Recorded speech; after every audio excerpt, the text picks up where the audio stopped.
Hello, and welcome to Iowa Soybean Association's The State of Soy.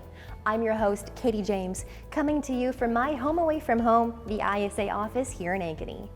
As the growing season heats up, there is no shortage of items on farmers' minds. Today, we'll dive right into the unique challenges facing farmers this year. And because I'm a glass half full kind of person, we'll make sure you get the good news too, highlighting opportunities available to every soybean farmer across Iowa. In this episode of The State of Soy, we'll get an update from the policy and market demand gurus I get to call my coworkers, as they report the latest updates from the Kimberly farm in Maxwell.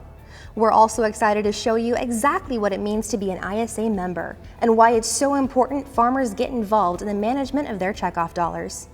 And we went straight to the source to get you remarks from the Secretary of Agriculture himself, Mike Naig, on the difficult decisions farmers are making during these unprecedented times and how they can get help. We'll also head to southern Iowa to hear what makes this farming family passionate about cover crops. And stick around as we pause to remember the devastation farmers along the Missouri River faced last spring and where they stand now. Soybean prices remain under intense pressure. Renewed tensions with China stalling the Phase 1 trade agreement announced in January, increased competition from South America, and continued obstacles preventing a robust renewable fuel standard are all factors. It's safe to say policy, demand, and soybean farming are at a crossroads. Aaron Putsey, ISA's Senior Director of Information and Education, went to Maxwell to get the perspectives of soybean farmer Rick Kimberly, ISA Policy Director Michael Dolch, and Director of Market Development Grant Kimberly.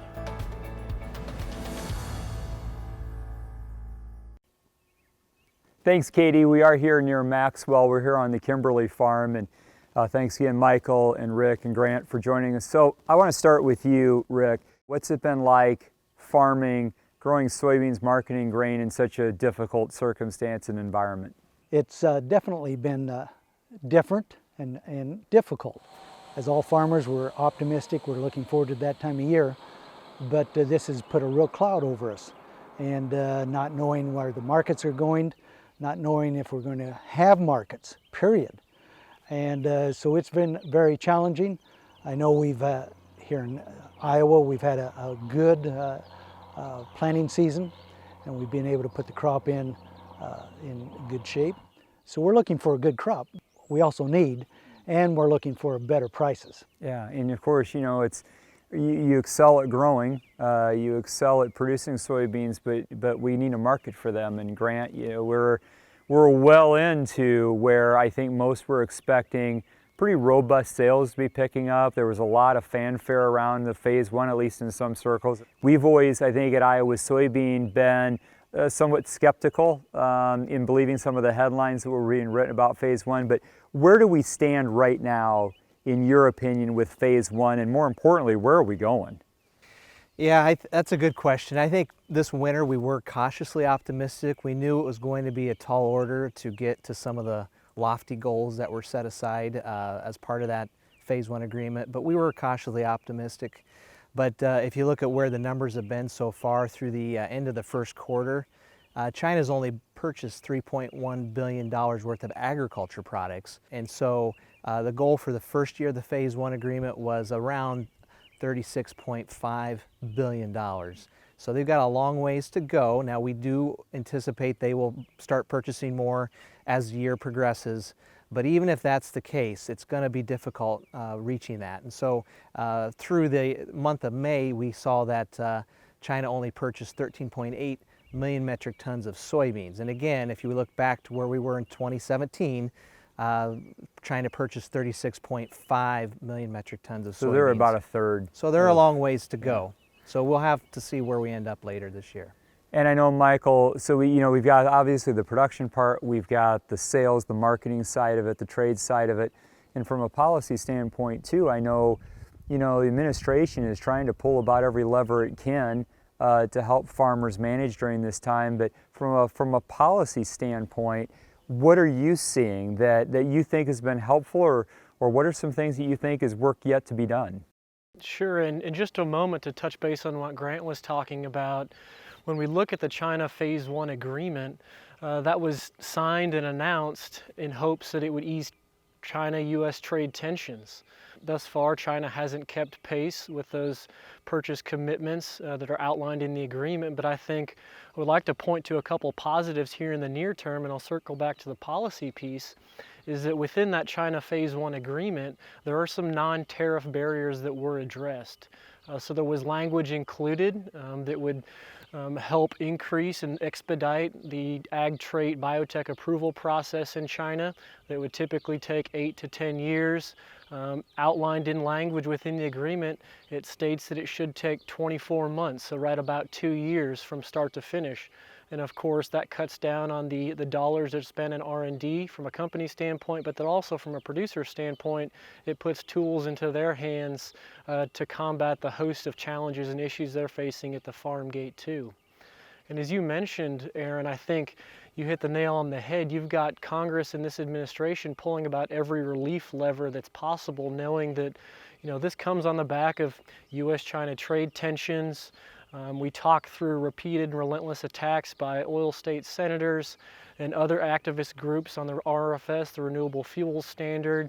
And of course, we're looking at how the administration is going to handle that in the 2021 and 2022 RFS volume rule that's set to come out this month or into July. But of course, on the relief side of things, we know they've tapped into the Commodity Credit Corporation, the CCC, for a couple different rounds now of direct support payments, which of course, are very much appreciated to this point. But again, it doesn't make any one farmer whole. It's not designed that way, but it's an understanding that's not the case.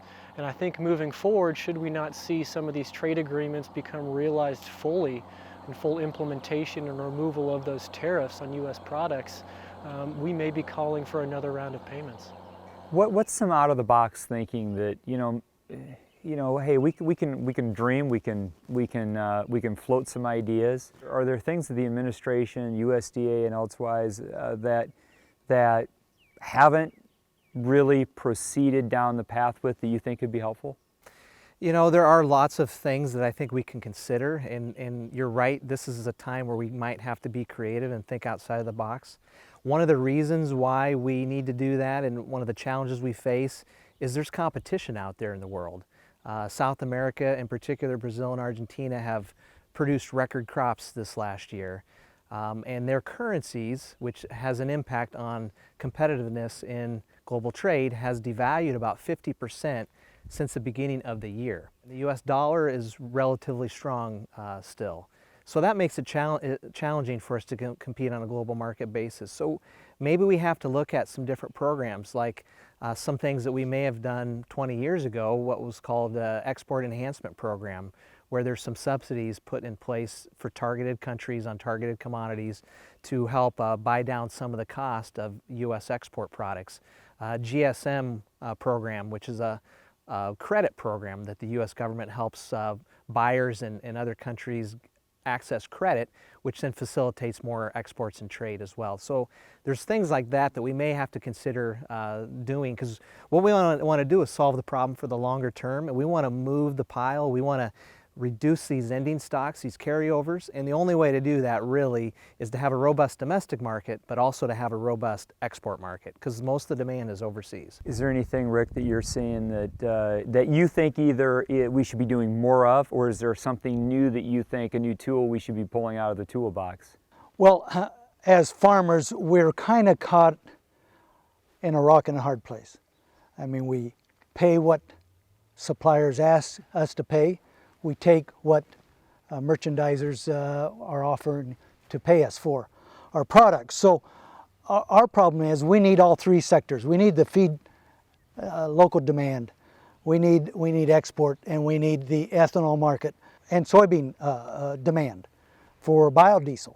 Those are key points that we need. We need that demand, and without that, we're losing one of our three cylinders. So we need to get our economy back to work.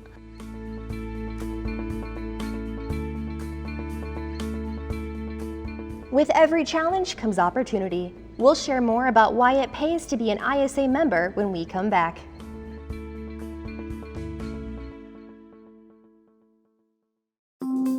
This edition of The State of Soy sponsored in part by Ag Processing Incorporated, AGP, a trusted partner of the soybean farmer in the procuring, processing, marketing, and transportation of oilseeds, grains, and related products. Farm Credit Services of America, dedicated to financing agriculture. The entire organization, from the people to the ag-friendly products, services, and support, works to help producers succeed. Farm Credit Services of America, agriculture works here. People's Company, their global perspective grounded in rural farming roots and a drive to continually innovate is what makes People's Company one of the nation's leading providers of land brokerage, land management, land appraisal, and land investment services. And by Bayer. Bayer, shaping agriculture by challenging the impossible.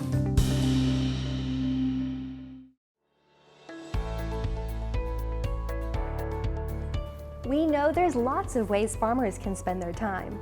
That's why the Iowa Soybean Association works hard to ensure the opportunities and resources provided to soybean farmers offer value to their operations. Every dollar invested by farmers in the soybean checkoff matters. Therefore, it's important every soybean farmer be engaged to ensure the greatest return on their investment. But don't take my word for it. Give a listen to ISA President Tim Bardole and Producer Services Director Heather Lilienthal on why it pays to get involved in the association now more than ever. The Producer Services team, our goal is to connect our Iowa soybean farmers with the programs and services that we offer here. They're investing in the checkoff as they grow and sell their soybeans, and so we're working on programs that help them have more tools in their toolbox, whether it's pest control, weed resistance issues, leadership opportunities. It's our job to understand what they need and how we can fill it with our programs.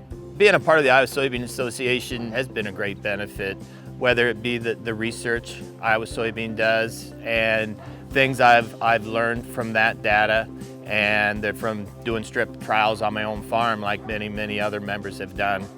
On the political side, to be able to go, and whether it be to the State House or to Washington, D.C., and advocate for not only myself, but for my neighbors and the rest of the producers in the state, is very rewarding. And hopefully it's like I said, not only benefiting me, but all the soybean producers in the state. If you're growing soybeans and selling them, you're investing in that checkoff. So everyone who works here, we work for you as a farmer. You can go online to iasoybeans.com and sign up as a farmer member. The trick is that we just need you to lean in, to opt in for that membership status with us. You've already made the investment. Now it's really putting that investment to work for us to be more efficient for you. Whether you're from Rippey or anywhere else, your voice is heard and considered on ways to spend checkoff money, or at the policy conference, which we have once a year, that any of the members can come and voice their opinion if they think there needs to be a change. That's all comes with being members and being engaged. There's no better person to advocate for myself and my industry than me. So that's why it's important for me to be a member of not only Iowa Soybean, but I'm also a member of Iowa Corn and the Iowa Pork Producers. So I know that my dues goes to very important things, and they use them for the benefit of my industry. What's wonderful about membership is we have room for all kinds. You can let us know you want information, so we will make sure that reaches you in the way that you want it, in the time that you want it. If you're looking for some more ways to engage, we have opportunities such as our communications squad, our experience class, and then of course we're always looking for good leaders. That's really what makes us the Iowa Soybean Association. We are driven by a group of farmer leaders who are in the fields every day. And so they're the ones that give us the direction to staff, and it's our job to go out and run with it. If you're interested politically on stuff, if you're interested in research, if you're interested in promoting to educate, that's all stuff that Iowa Soybean does and has a very strong foothold in each one of those and very respected. Any of those are really your passion, Iowa Soybean is there for you, and we need you. If you make a living growing soybeans and you're totally unwilling to put any effort into making things better or to support what's going on around you, then where are you? It is your responsibility as a producer to keep the industry strong. We've had some tough years. During all that time, the Iowa Soybean Association has been working very hard, not only on the political side, but also on the demand side, going to different places around the world, promoting our soybeans. Since I've been president, probably the biggest thing that we've had to deal with is the RFS. The kind of stuff that was going on here about 5 months ago, the Iowa Soybean Association and the soybean industry in general really fought that. That is a small matter in history, but a big matter in my bottom line today. If you eliminate the biodiesel industry, you're looking at close to $1 a bushel less in value for the Iowa soybean. You can activate that membership in case you haven't done that, but then also validating every year also helps us make sure that we have the correct contact information. And so it's really important for us because we want to get to know you, we care about you, we want to help you succeed. That's really what membership is all about at Iowa Soybean Association. I encourage you to go to iasoybeans.com and activate and validate your membership.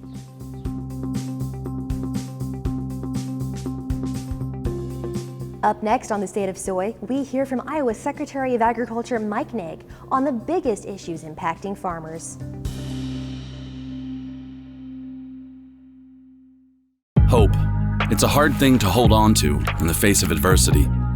But it's where you belong. Keep moving forward.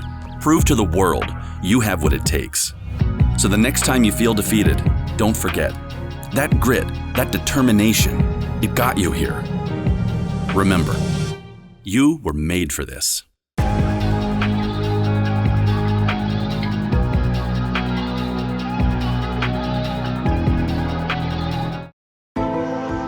Progress is a human invention. We look at our world and we imagine how to make it better. That's the power of human ingenuity. We can redefine what's possible. At Bayer, we're shaping the future of agriculture. Like farms where all life grows together. It's not impossible, it's progress.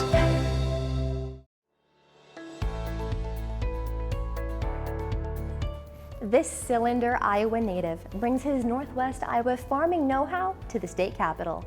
The State of Soy met up with Iowa Secretary of Agriculture Mike Naig to learn what it's like to manage a department of more than 400 personnel during a pandemic. Mike also shares his take on the prospects of a breakthrough with the U.S.-China Phase 1 trade agreement and how his department is proceeding with pesticide applicator training and permit renewals during a time of social distancing. So Mike, probably the question that many soybean farmers are wanting to ask right now is, what is it like to be managing the Iowa Department of Agriculture in the midst of a pandemic? This is challenging times for everybody, and how many times can we say things like unprecedented situation?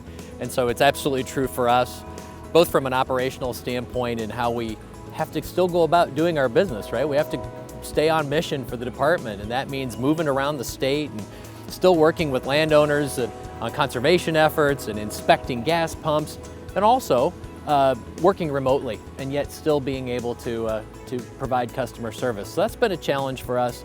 And then of course, in our mission, working with our producers and our agribusinesses across the state, again, just absolutely unprecedented disruption in that whole food and agriculture supply chain. So lots and lots of challenges, and we're all anxious. We're all anxious to get to the other side of this and talk about what normal looks like once again. There are a lot of economic assistance programs available to farmers right now. Mike, which programs really rise to the top in your opinion, and how can farmers access those programs? We've had such a disruption from shifting from food service to grocery, and what that means, and the dramatic reduction in market prices since, if you go back to January into April and May. And so it's impacted so many sectors of agriculture broadly. It's been quite a challenge, I think, for USDA to figure out how to provide the assistance to each one of those sectors. So we've been saying all along that what I think needs to happen is direct assistance to producers in some form to accommodate for that market loss. And then two, the purchase programs, and we've seen USDA really step up and make significant billions of dollars worth of purchases of surplus products that would have otherwise gone to food service are now available to be donated to food banks and food pantries because, of course, we're seeing growing food insecurity across the country. And so I think the direct assistance piece along with the food purchases is a good two-pronged approach. Now, we would still say that that's only a good start because USDA has not fully considered all of the impacts. We still think our egg producers, our renewable fuels industry, turkey producers, there's several sectors that have not yet been included in those direct payments, and we think they should be. And then of course you've got the piece about animals that have got to be euthanized and disposed of because there's been a market disruption. And here too we think that that's appropriate for USDA to provide an indemnification for the value of that animal, and then also to be able to provide some assistance with the disposal costs, which we stepped in as a state of Iowa to provide some assistance on that disposal front. So that's been the assistance piece that I think has been so important for folks. And again, it's always important to remember, none of this will make our producers whole.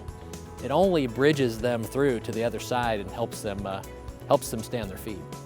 What can you tell us with regards to how the department is managing the pesticide applicator training that is so important for soybean farmers? We were able to secure waivers for some of our pesticide applicators in that folks that had a private or a commercial applicator license last calendar year, we extended that through this calendar year. A challenge was for folks that needed a new license. And that's created some issues because that is typically done through in-person testing. And EPA wouldn't give us a waiver on that, and so we've had to figure out how to get creative with some of our testing options. And now we're currently offering, and have for several weeks, offered drive-in testing. And it's working well. We've offered locations across the state, but I think for the most part, between the waivers and the testing, we've been able to get people where they need to be. We've actually passed the 10-year anniversary of the Iowa Nutrient Reduction Strategy. Soybean farmers have played a key role in that, in the progress. What is your message to them? Soybean Association has been an incredibly important partner as we developed the nutrient reduction strategy and as we've launched it and as we've seen it grow and scale up. I'm proud of the public-private partnership that has developed in this state. We've said all along at the department, this is not something that can only be done within the walls of the Iowa Department of Agriculture and Land Stewardship. If we don't have ownership on the part of landowners and producers and cities and businesses across the state, then we will never be successful in what we know we need to do. And I think that is playing out, and Iowa is a model for that. I'm proud of that. And then I think about what comes next, right? Scaling up. And we still have room for innovation. We haven't learned the last thing we're ever going to learn about water quality. We haven't learned the last thing we're ever going to learn about how to deliver practices. We absolutely must be heading in the direction of expanding our reach and accelerating the adoption of practices. Thinking about the value chain that goes from the farm to the plate, what has transpired, Mike, here during the pandemic that you believe could become a permanent change to that system in the years ahead? You know, this is a really good question. And shame on us if we don't look back at this time and understand everything from every aspect of the supply chain, everything from what it takes to get inputs to the farm to put a crop in the ground or deliver the feed and services to our livestock producers, all the way down the chain to a plate being set in front of you at a restaurant or picking something off of the grocery store shelf. And to understand that and to really look at that from beginning to end and understand how important our essential workers are. How important are the employees who show up every day at work at our meat processing plants right now? I think we're getting a chance to remember that and understand that in new ways, and we should. Maybe, just maybe, Americans will have a better understanding and maybe a better appreciation for the fact that food doesn't magically appear on the grocery store shelf. And that we too in this country, even as fortunate as we are and as wonderful a food and agriculture supply chain as we have, that we have seen disruptions to that. And those disruptions in the supply chain have resulted in less availability and less choice for some consumers. And to know that and to remember that, perhaps that helps us as Americans have more of an appreciation of where our food actually comes from.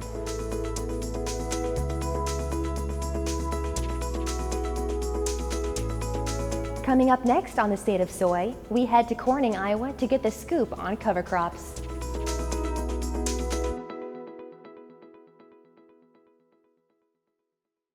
Imagine turning soybean oil, used cooking oils, and waste animal fats into fuel so amazing it drives U.S. jobs and our economy forward. Learn more about biodiesel at americasadvancedbiofuel.com. This edition of The State of Soy sponsored in part by Ag Processing Incorporated, AGP, a trusted partner of the soybean farmer in the procuring, processing, marketing, and transportation of oilseeds, grains, and related products. Farm Credit Services of America, dedicated to financing agriculture. The entire organization, from the people to the ag-friendly products, services, and support, works to help producers succeed. Farm Credit Services of America, agriculture works here. People's Company, their global perspective grounded in rural farming roots and a drive to continually innovate is what makes People's Company one of the nation's leading providers of land brokerage, land management, land appraisal, and land investment services. And by Bayer. Bayer, shaping agriculture by challenging the impossible.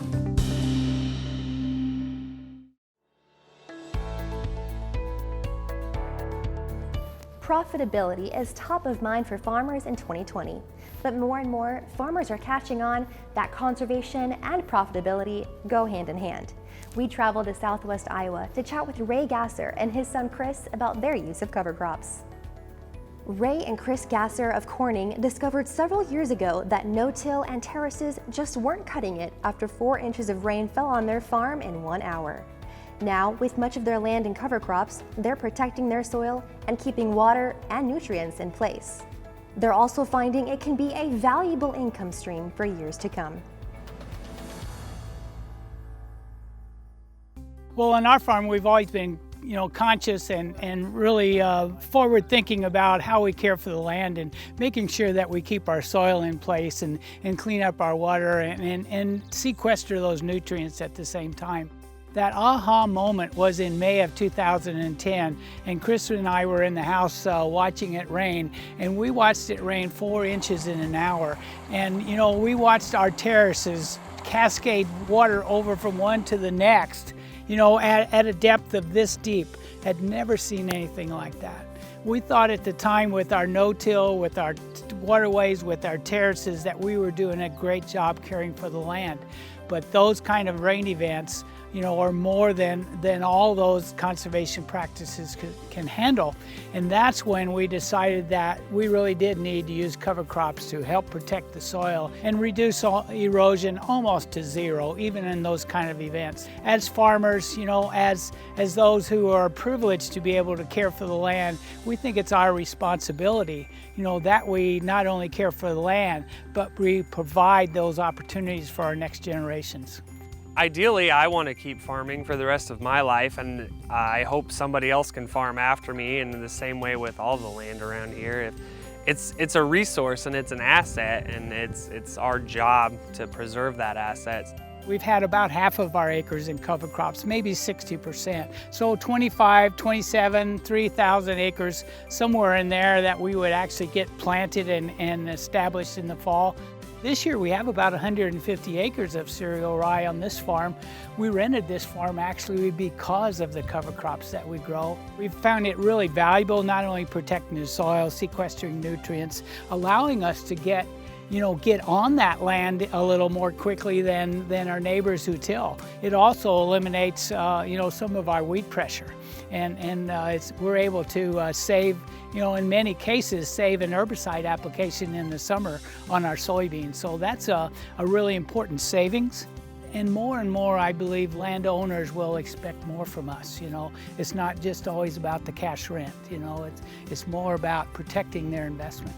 Eventually, I'd like to get to a point where we can put cover crops on 100% of our acres, but that's just, time is too much of a constraint right now. You make small improvements over time, right? And if you're not changing, then you're not advancing. So I guess that's what I was always taught, don't be afraid to try something new or do something different.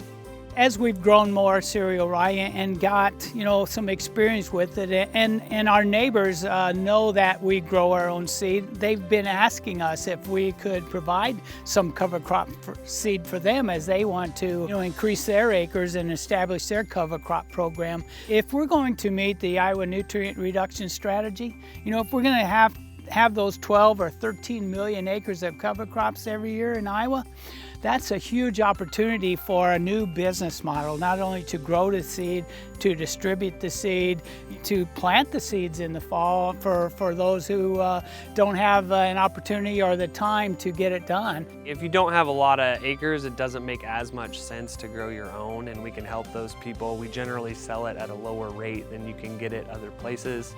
It helps us diversify our rotation a little bit, or if we need to make some land improvements or just add another year of rotation to some land that's maybe not as good, to just kind of help with the erosion and things like that. It really helps in that front. And then if we can get a new crop or try something different and then help get some more people in on that, then it gives us a little bit of an advantage, but then we can help other people out with it too.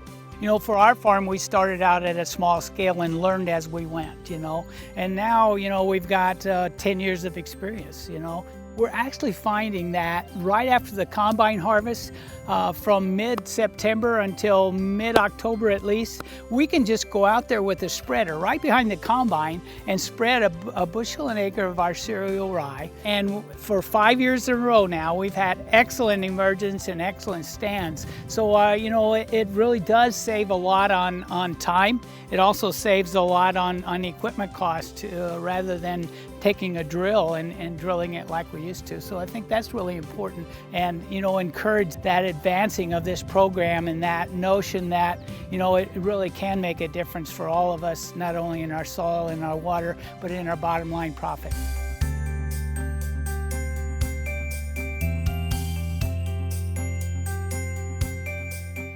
Coming up next, this edition of Through the Lens.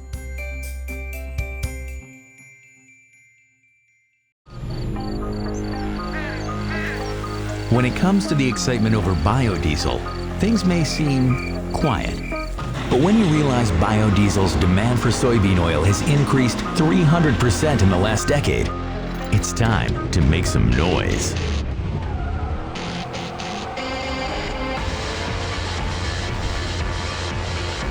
Today, our customers have set aggressive goals to use billions more gallons of biodiesel in the next decade. That's billions with a B. Thanks to customers from Los Angeles to New York and everywhere in between, biodiesel's markets for your soybean oil continue to grow. Add in our work trailblazing soy sustainability story, and we're riding some serious momentum. So really, the good news isn't that we're at 300%. It's that we're just getting warmed up.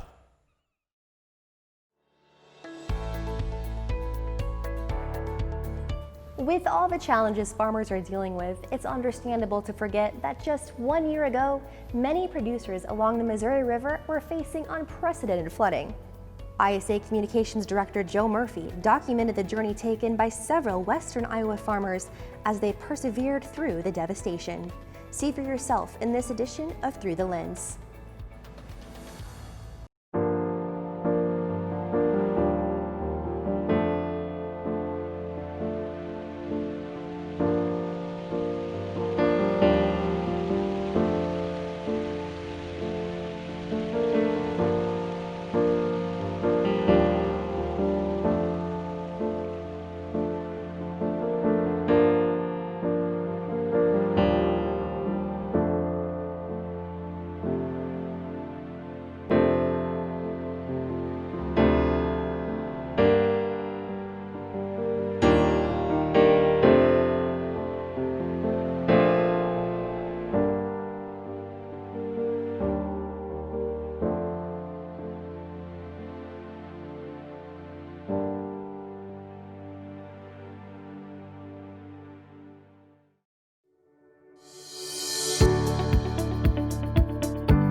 That's a wrap for this edition of The State of Soy.